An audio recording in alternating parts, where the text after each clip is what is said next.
और गोमूत्र के साथ उसका कॉम्बिनेशन क्या है।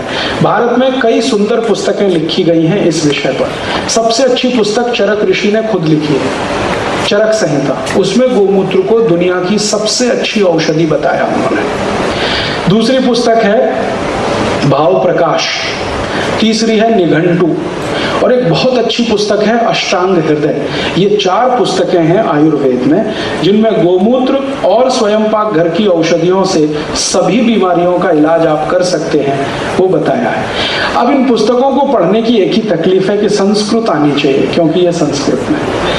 अभी तो वैसे इनमें से 1-2 पुस्तकें मराठी में भाषांतर हुई है, लेकिन मूल पढ़ना हो तो संस्कृत में। संस्कृत आती नहीं हमको, हमने कभी सीखी भी नहीं, अंग्रेजी सीख लिया जिससे कोई ज्ञान नहीं मिलता, और दुनिया की सबसे रद्दी भाषा है। जो बोलते हैं वो लिखते नहीं, जो लिखते हैं वो बोलते नहीं। अंग्रेजी में एक शब्द है सुनामी, कैसे लिखते हैं? TSUNAMI।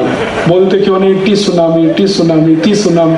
कहते जी टी साइलेंट है तो लगाया क्यों, हटा दो उसको। एक शब्द है किटचेन, KITCHEN, कहते नहीं किचन किचन किचन, फिर KIT क्यों लिख रहे हो, टी साइलेंट है क्यों लगाया, हटा दो। ऐसी मूर्खता की भाषा। PUT पुट तो BUT बुट, और BUT बट तो PUT पट। कुछ लॉजिक है इसमें? विचित्र भाषा है और लोग लगे हैं इसको बोलने में। कभी कभी तो बिना सोचे समझे बोलते हैं। कुछ पढ़े लिखे लोगों के घर में जाता हूँ, कहते ओ Rajiv Dikshit, she is my missus. मैं पूछता हूँ रियली?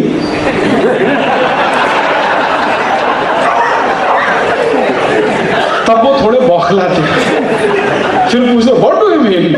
मैं उनको कहता हूँ do you know the meaning of Mrs? English dictionary अगर खोलकर उठाओ तो सबसे पहली डिक्शनरी बनी इंग्लैंड में वेबस्टर। अगर आप वेबस्टर डिक्शनरी उठाओ और उसका फर्स्ट एडिशन देखो तो मिसेस का अर्थ है धर्म पत्नी को छोड़कर कोई भी महिला।